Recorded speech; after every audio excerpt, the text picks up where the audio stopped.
What's up, Walking Dead friends and family? It's Brian Castrillo here, back with another review. This is for Fear the Walking Dead, Season 6, Episode 16, The Beginning. And this finale did not disappoint. It was absolutely amazing.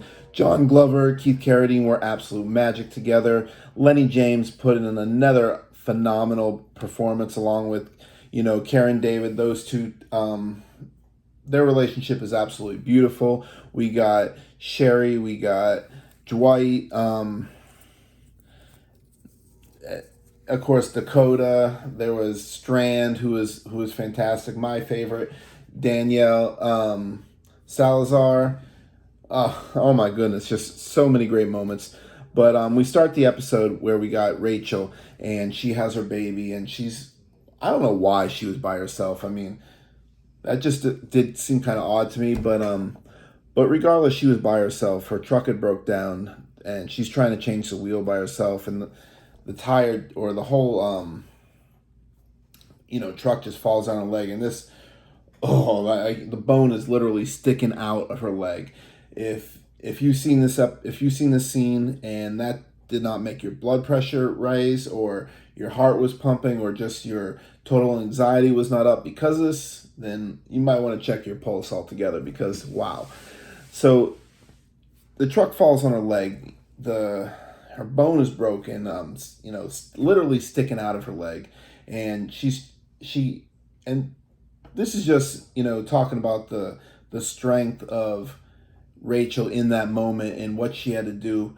But she pulled herself up onto the truck, and she found some sticks, some duct tape, and she basically made a splint around her leg, and she tried walking, but she just could not do it. It was too much for her, and of course she had Rufus there. And it was good to see Rufus again, but and she realized, as she's looking up in the sky and the missile with the 10 warheads is going off, and there's really not much she can do. She realizes that her time is up, but she wants to make sure that her baby's okay. So what she ends up doing is she ties this, thick rope around her waist and ties it to Rufus, and she puts her baby, it's kind of like in a backpack thing. You see a lot of parents wearing them so they can walk around, and it's, baby's in the back, back here, and she just takes the knife and she guts herself, and ultimately she dies.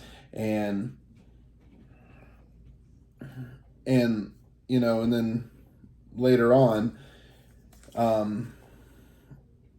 she becomes a walker, and the dog is basically leading the way. And we'll come back to that in a second, or in just a moment. But so, you got that going on, and then you got Morgan and Grace, and they're having a moment themselves, and they're talking about, how it could have been better, and how much they care about each other, and how much they wanted more for each other. And then you see Morgan and Grace, and it's absolutely beautiful, but kind of sad moment, because ultimately they're getting ready to basically end it all, and Morgan has a gun to the back of his head, so it'll go through him and hit Grace.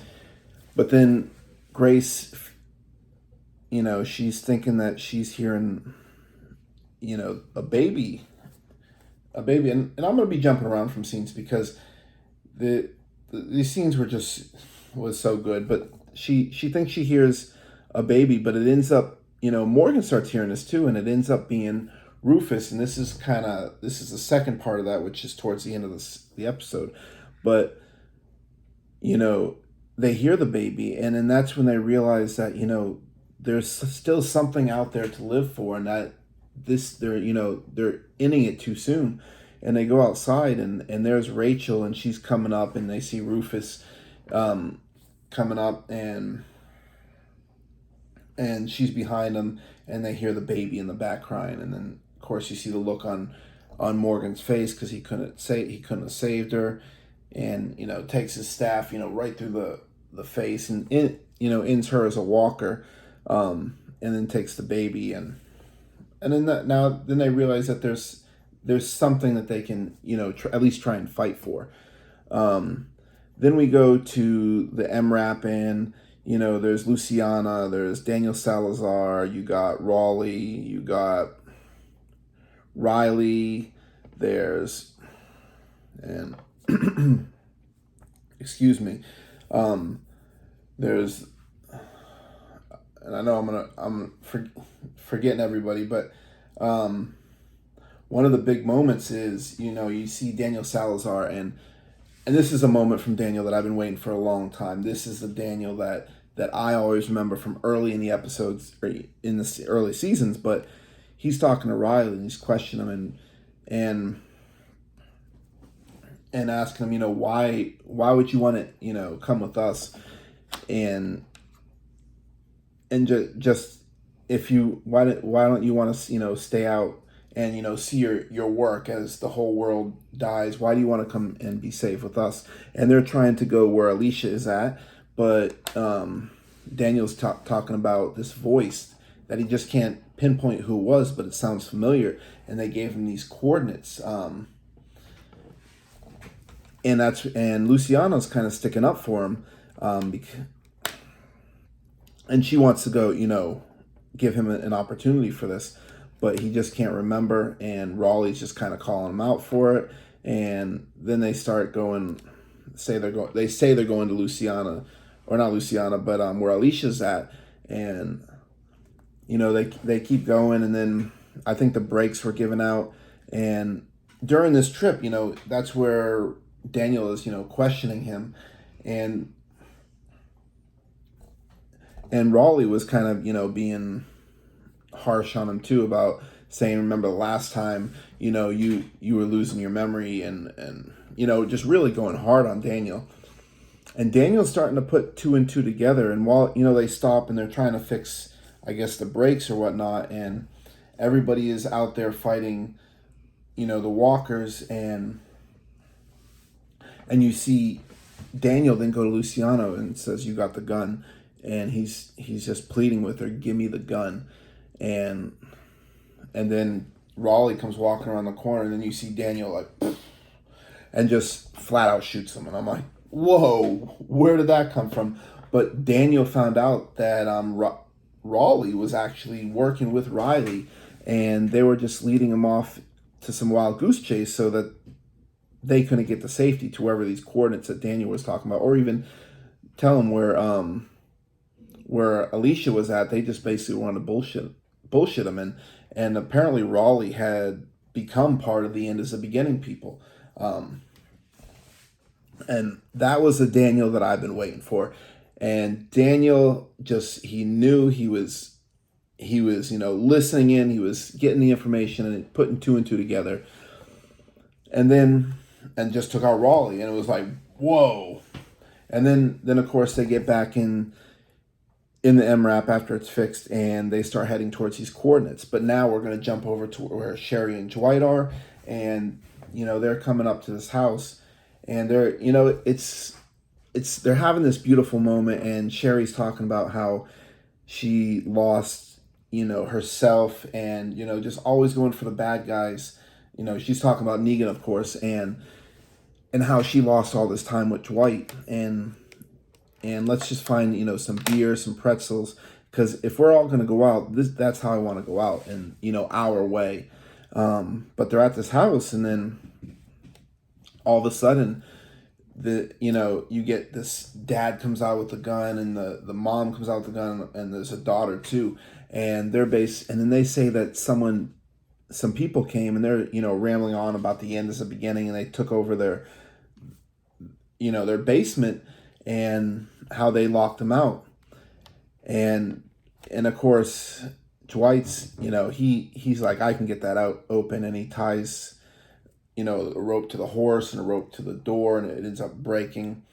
And then these two guys come out, and then they're, everybody's ready, and they, they're shooting them. They kill one, and then the other guy kind of gets away, and then Dwight, stands up with this beautiful shot, shoots him, I believe, right in the leg, and he falls down.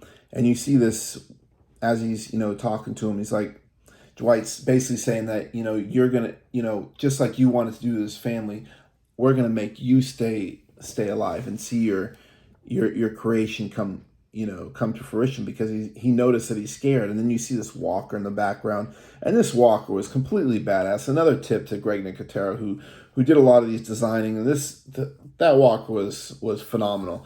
And he basically just leaves them, and they go into the set, the cellar door, and they put the doors back on. They have him, holding him down with rope, because they also see the missile launch, and they're starting to break apart. So they got to get in there. So the family gets in there. Dwight and Sherry get in there,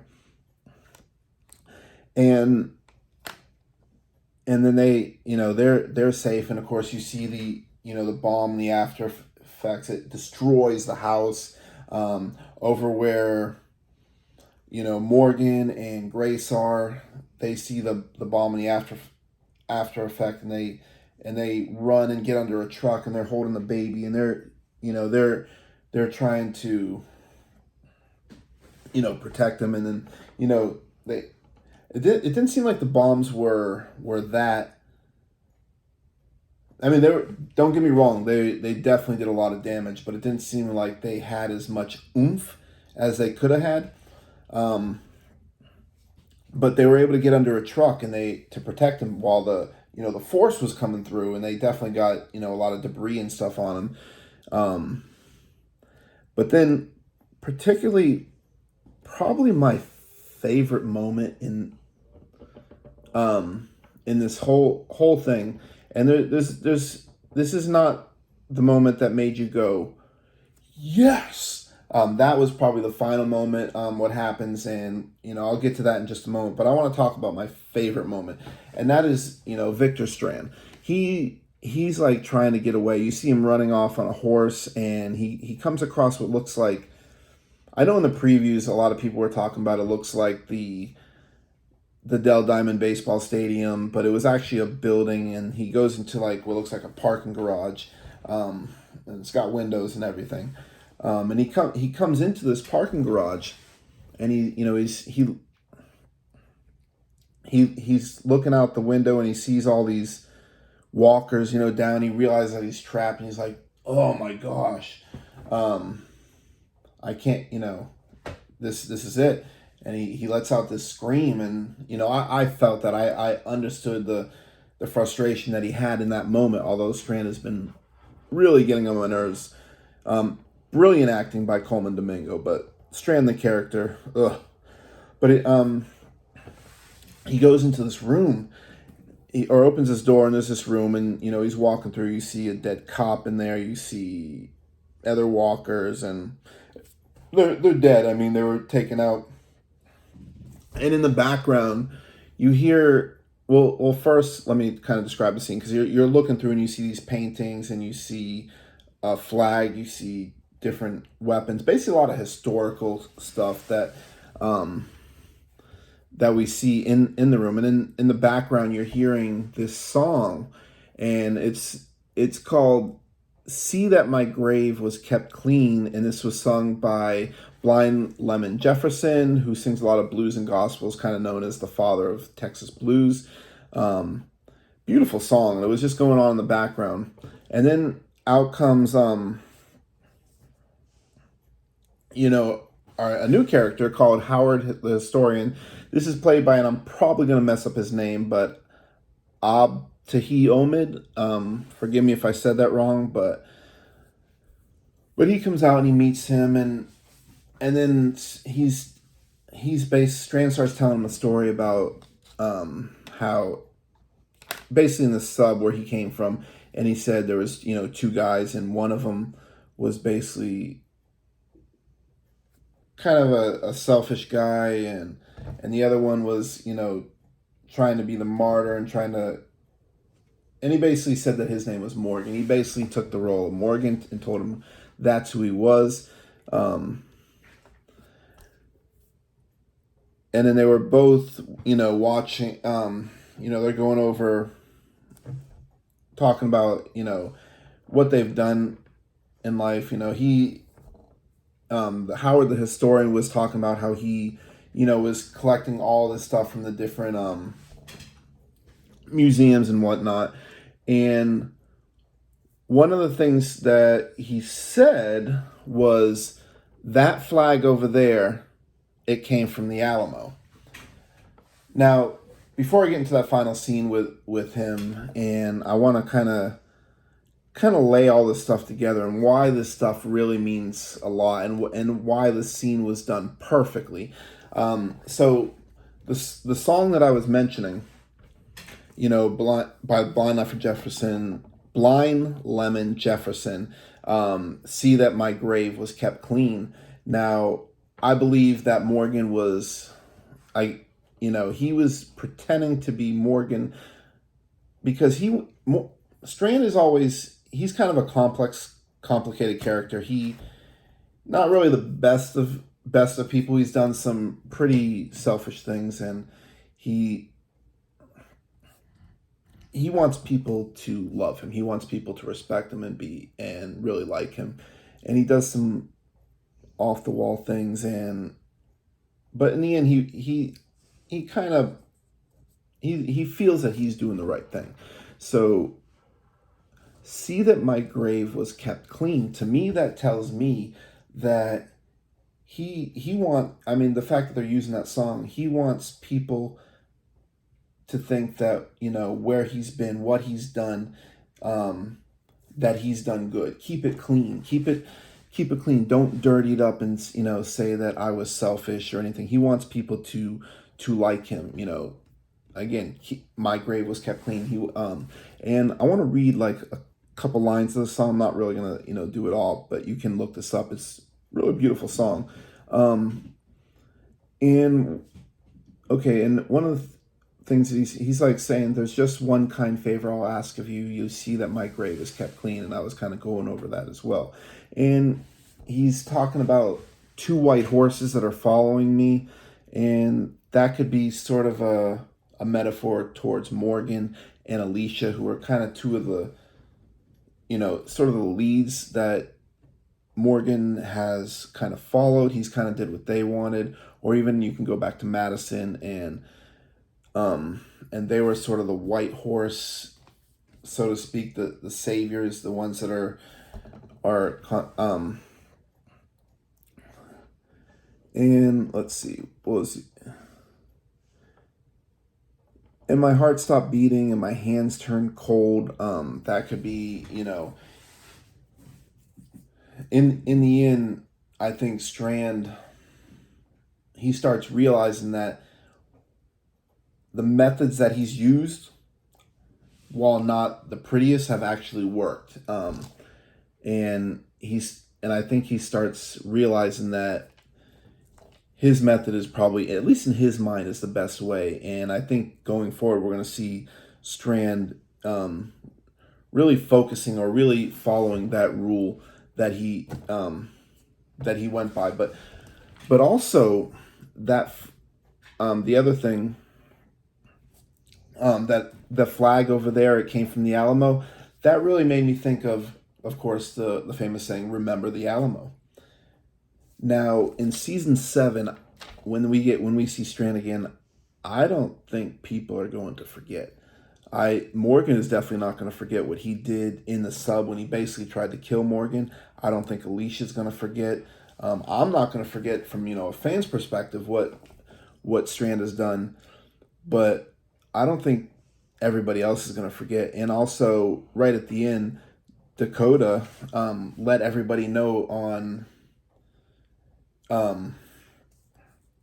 over the intercom what he did, so everybody in the group also knows what he did. And remember the Alamo, remember what Strand did. And I don't think they're gonna forget that. We're gonna see Strand develop into really I think a really amazing villain. And I'm looking, just because I know what Coleman Domingo has done with that character, I see Strand becoming this really fantastic villain that can probably compete with the likes of some of the bigger villains that The Walking Dead has, because Coleman Domingo is just absolutely brilliant. So, and then of course at the end, they're riding the MRAP. They're trying to get back to the coordinates that Daniel found by the voice that that he heard, and they get there, and then Riley, he's still somewhat. I think he was shot by Daniel earlier, but he's still alive, and he's bleeding out, and Daniel basically, because Riley was running his mouth, and he grabs him and throws him on the ground, and then basically ends him, and then all of a sudden in the skyline you see the helicopter coming, and that was that big moment, that big oh my goodness. And our group was basically saved by Isabel. That was the final. But I still want to jump back to another scene, but I want to talk about this one right now. Isabel came through and she basically saved our group there. And what my favorite part of that whole thing is when, well, first Isabel basically let him hear over the walkie, and that we heard Althea basically saying it's okay, just go with them. But Wes, he tags, "This isn't the end," and the end was written on Riley's back, and it was really poetic. As he's walking up as a walker, you see the bomb going off, and it's coming basically right towards him as the helicopter's getting away.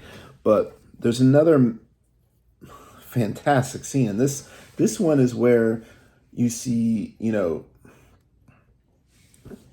Teddy, who was actually inspired by Charles Manson, and I can definitely get the parallels from that. I mean, Charles Manson, of course, I think he said something about he liked to look for broken bits or broken people, and those were the type of people that he tried to inspire, kind of like Teddy did with Dakota.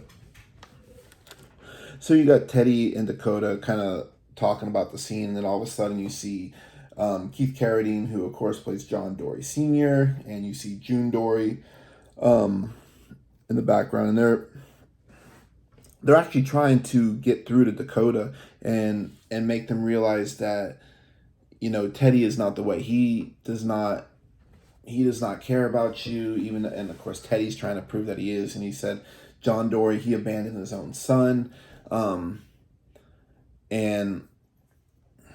they're arguing back and forth, and then one of the things that happens is John Dory puts down his gun, and he ends up kicking it over, and then he realizes that there's some sort of metal thing under the ground that's buried there, and he opens it up, and then you realize that Teddy had this bunker there all along, and Dakota's, of course she's pissed off. She's like, "You lied to me." And then he's trying to backtrack and say, "No, I needed to know that we were together." And of course John Dory calls him out because he said you needed two people because of the keys, which is correct, and he's really just blowing up his spot. And of course Dakota's upset because she realizes that she's done too much, and that Teddy was not really true to her. And I mean, Dakota's had definitely a sad story. I mean, I feel for her. She was somewhat of a kid, but she's done some horrible things too. Let's not get it twisted. But I feel for what she's been through. And I forget the name of the trick shot that John Dory did, but it I mean, it was amazing, and that was one of those you kind of have to watch. And not as good as the San Antonio split, but ends up making Dakota drop the gun, and then they end up going, June Dory and John Dory Sr. basically go down into the bunker where he has, and then we see Dakota. She ends up actually killing Teddy, and she waits for the bomb, and again the special effects were phenomenal. The bomb went off, and then it basically roasted Dakota. She's standing there looking like a burnt Pop-Tart, and just everything, the way the story was executed was fantastic. I loved it. I'm excited to see what's coming. If you didn't see it, go ahead. I mean, you got to see this. It was really good. And of course I watched Talking Dead and tonight, as well as watched a live Twitch stream that had Ian Goldberg in there, and just some cool things that they were talking about. This was actually the first finale without Alicia in it, which was I'm kind of sad because I love Alicia Dedham Carey. I love Alicia Clark. I wish she wasn't there. But at the end, you see, where she's, staying at, where we left her. And you can see the debris coming through, and it's coming right up to the door. But we know she's okay in there. At least we hope so. And so, and some other cool things that we seen. We learned, well, of course I knew this earlier, but Lenny did win a BAFTA for his Save Me 2 show. Lenny James is just a phenomenal actor, and we are, as fans, lucky to have him as part of the Walking Dead universe. His journey is fantastic, all the way from, The Walking Dead, from the very first episode, and here he is with Fear. His journey is remarkable, and you could actually make an argument that he is probably the most important character in the Walking Dead universe as far as his effect on the universe. That's not taking anything away from Rick Grimes. I love Rick Grimes and a lot of the other characters, but what Morgan has done is really quite remarkable in his journey. Another cool thing is episode 609 was the final episode with Virginia, and apparently, when it was initially filmed, they did it with no walkers, which is, never done before. But Ian's decided, we got to put some kind of walker in there. This is the, zombie apocalypse. But another cool thing about Ian, I didn't realize this, but his brother Noah was Ranger Cameron.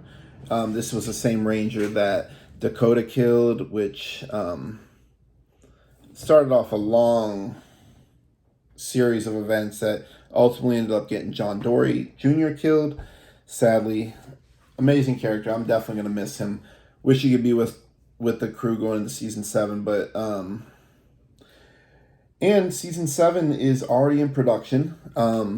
They actually gave us a picture of season 7 of one of the walkers, and it's Nicotero. Just there, I don't think that man has a ceiling. He took what he learned from Romero and just, he's doing amazing things. But this walker, it shows kind of the after effects of all these bombs going off, and the walker is fused together with a shopping cart, which is absolutely wild. And he did say that it's going to be like a whole different show. It's going to look different. It's a different world. And of course, with all those bombs going off, it's going to be, a little crazy. He did touch on, people did ask him about Madison, of course, and if you've been following me on either my Facebook group, The Walking Dead Stuff and Things, or on Instagram, my regular Facebook page, my Twitter page, or even my YouTube page, as we're seeing here, you know that I'm fully in the Madison Lives camp. I do believe we are going to see her. I can see her appearing in the series season 7 premiere, or at least getting a very big clue that's going to lead us to Madison. But they asked him about Madison, and I think this man has heard enough about this question. I don't know.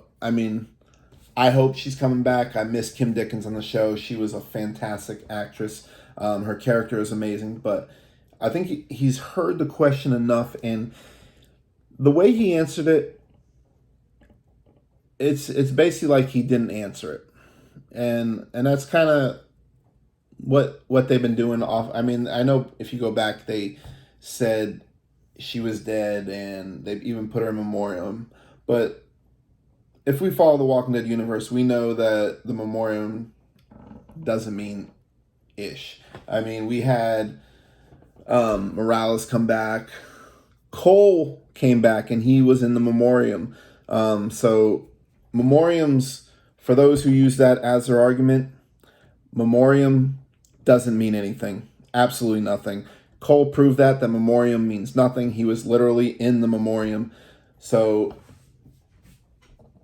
as much as I love Chris Hardwick, I even went to his Fun Comfortable tour. He's hilarious. If you ever see him on stand-up, it's way better than his actual show because he's a little more raunchier. It's hilarious. But memoriams are not canon. Let's just put that out there. And Cole is the proof of that. But he answered it in a way that basically didn't answer it, and we don't know anything. So let's hope season 7 she will be back.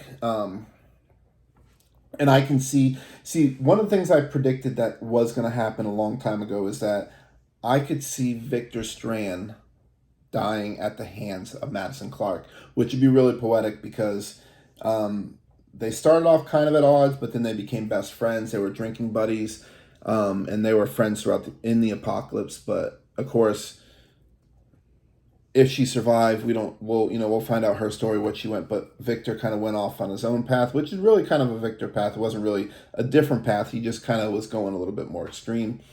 And one of my predictions was basically that she would end up killing him.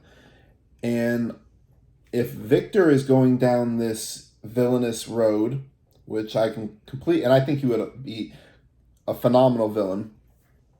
And let's say Madison does come back. Maybe she's the one who opens the door and sees Alicia. But I could see that being like this big clash, kind of like if you remember All Out War, when one of the posters was you have Rick Grimes and Negan just kind of staring down each other. I can see that being Madison versus Victor Strand, and that would be, very. I could see that being a really good storyline going forward. So Madison does live. We will see her again. That's my thoughts. But yeah, I hope you enjoyed this video. I'm going to post. You'll see that picture that I mentioned. You've probably already seen it because I'm going to have it at the beginning of that walker infused with the melted into the grocery cart, which I thought was really cool. I want to share that with you. But just like with all my reviews, whenever I do a review, I love to give shout outs to my friends. And this one is no different. This time I'm going to be shouting out a friend of mine, Katie Harden. She runs basically her own magazine online, Lorette Magazine. And Katie is a professionally rep singer, actress, dancer, incredibly talented woman. And her page or her magazine is a heavy lean on horror. She does interviews. In fact, this month she recently did interviews with Nicholas Cantu and Annet Mahendru, who of course are both on Walking Dead World Beyond. And by the way, I hope we're getting a trailer for that soon, as well as The Walking Dead. A lot of the stuff has got to be popping soon. There is a special coming, I believe it's the 15th of August, a Walking Dead preview special by Talking Dead. I can see getting some trailers maybe then, but that's just my guess. But back to my shout out for Katie Harden. And she also did an interview with Samantha Win, who of course played Alania Ollie Chambers from Army of the Dead, another great movie, which I definitely recommend. Her interviews are fantastic. Her page is fantastic. Definitely get on there, read the bio. I highly recommend it. I'm gonna put her magazine website in the link below. You're gonna get her Twitter as well as her Instagram, all her follows. But yeah, give her a follow. Check out her magazine. Share and like it. Read it. If you love behind the scenes to horror, different horror movies. If you love interviews with people in the Walking Dead universe, like Annet Mahendru, who of course plays Huck. You got to check out her link, and you'll get all that in there. If you enjoyed this video, if you like what I brought forward, please give a like. If you haven't subscribed already, hit that subscribe button. There's gonna be more videos coming. I got more stuff planned. I'm gonna do probably some reviews on the webisodes that were on there. I plan on watching some of those and kind of going over them. Those are in the future, as well as some other projects that I want to do. But yeah, hit the like button, hit subscribe. I hope you enjoyed it. If you let me know I want to hear your thoughts on the season finale. I want to hear what you thought, about Victor. about the new character Howard. You know, where we're going with, you know, our big chunk of our group going off with Isabel, wherever Althea is, and of course that's a CRM.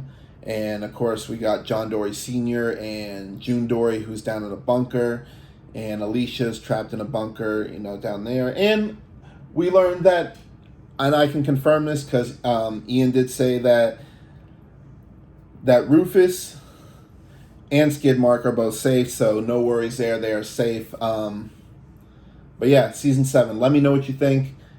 Make sure you follow Katie Harden. Check out her magazine. Everything's going to be there. Thank you. I love you guys.